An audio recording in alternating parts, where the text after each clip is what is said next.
Guarantee लिख के ले लो, नरेंद्र मोदी हिंदुस्तान का प्रधानमंत्री नहीं बनेगा। हम और आप पूरे जनता के बीच में थे पूरे चुनाव भर, और इतनी तपती हुई गर्मी में, भीषण गर्मी में लोगों ने इस लोकतंत्र को, संविधान को मजबूत बनाने के लिए मतदान किया।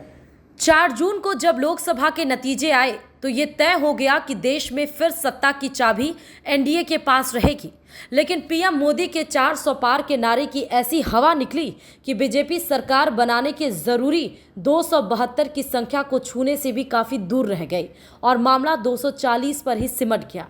राशन योजना, राम मंदिर, मोदी योगी शाह की हिंदू ब्रांड जोड़ी, बिना चेहरे वाला विपक्ष, ये सब तो बीजेपी के लिए लड़ाई आसान बना रहा था।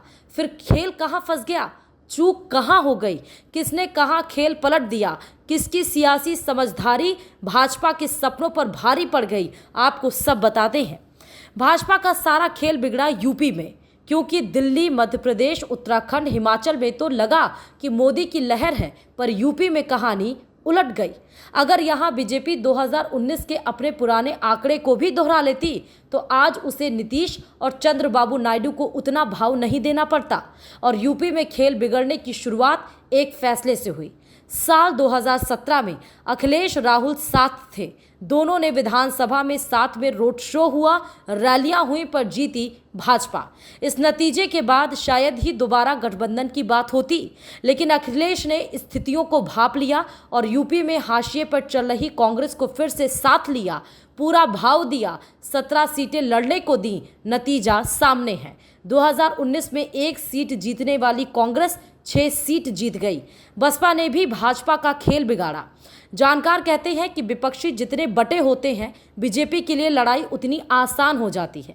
लेकिन मायावती का अकेले लड़ने का फैसला, कमजोर प्रचार करना, सपा और कांग्रेस के लिए पीडीए वाले फॉर्मूले जिसमें पिछड़े, दलित, अल्पसंख्यक की बात थी, उसे साथ लाने में कामयाब हो गया। अखिलेश पहली बार बिना मुलायम के इतना बड़ा चुनाव लड़ रहे थे, वो भी उस पार्टी के साथ जिसका देश भर में डंका है।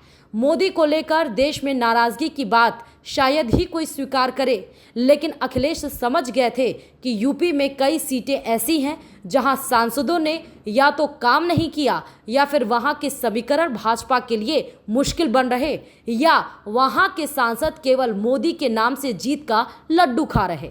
उन्हीं सीटों को मार्क किया गया, समीकरण समझकर प्रत्याशी उतारे गए और योगी मोदी की जोड़ी के जलवे को फीका कर दिया गया। और सपा का तो सिद्धांत ही रहा है, उत्तर प्रदेश का बच्चा बच्चा जानता है, उनका तो गवर्नेंस का मॉडल ही था, 1 डिस्ट्रिक्ट 1 माफिया। कोई मुसलमान चाहता है कि मुस्लिम होने के कारण उसको आरक्षण मिले, कभी नहीं मिलेगा, कभी नहीं मिलेगा। ये नौजवान जो परीक्षा देने जाते होंगे, तैयारी कर करके, कोचिंग कर करके ये परीक्षा देने गए, और जब परीक्षा दे करके घर लौटे तो नौजवानों को पता होगा कि इनकी परीक्षा का पेपर लीक हो गया। परिवारवाद को लेकर भाजपा ने सपा कांग्रेस को खूब घेरा, लेकिन फैसला देखिए कि यादव परिवार के सारे सदस्य विजेता बने। अखिलेश ने पर्सनल अटैक से दूरी रखी। बहुत उकसाने के बाद भी वो जनता के मुद्दे जैसे पेपर लीक, आरक्षण, किसान कर्ज माफी, अग्निवीर युवा के इर्द गिर्द ही रहे, जिससे जनता के रुख को बदलने में बड़ी कामयाबी मिली। अखिलेश ने इससे पहले कई चुनाव हारे, लेकिन इस बार बिसात बिछाने में पूरी तैयारी की गई, प्रत्याशी बदले गए, प्रचार सोच समझ कर किया और नतीजा बदल दिया। अब सिक्के के दूसरे पहलू को समझिए।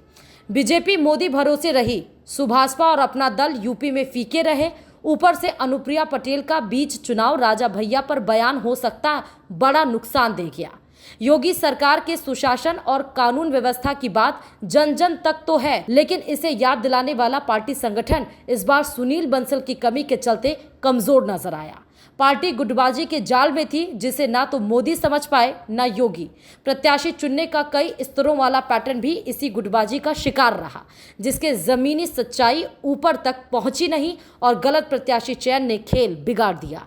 खीरी पर अजय मिश्र टैनी की हार हो या राम मंदिर के बाद भी अयोध्या में सीट गंवा देना, ये सब बता रहा है कि जमीनी समीकरणों, लोगों के मूड को भांपने में पार्टी से गलती हुई है। दबी जुबान में पार्टी के लोगों का यह भी कहना है कि चुनाव में संघ से जो सपोर्ट मिलता था वो भी इस बार भाजपा नेताओं के रवैये के कारण और संघ को तवज्जो नहीं मिलने से जमीन पर नहीं रहा, जिसका असर साफ है। भाजपा कार्यकर्ताओं के बल पर जीत की बात करती है, लेकिन इस बार कार्यकर्ता को कौन गाइड कर रहा था, कैसे गाइड कर रहा था, रिपोर्ट कैसे दी गई, ये सब पार्टी के लिए अब मंथन का विषय होगा, क्योंकि यूपी का ये परिणाम पार्टी के लिए मुश्किल बन गया और अब खेल आगे और फंसता नजर आ रहा है, क्योंकि इस नतीजे ने सपा और कांग्रेस दोनों को नई और ज्यादा ताकत दे दी है। ब्यूरो रिपोर्ट, खबर प्याली।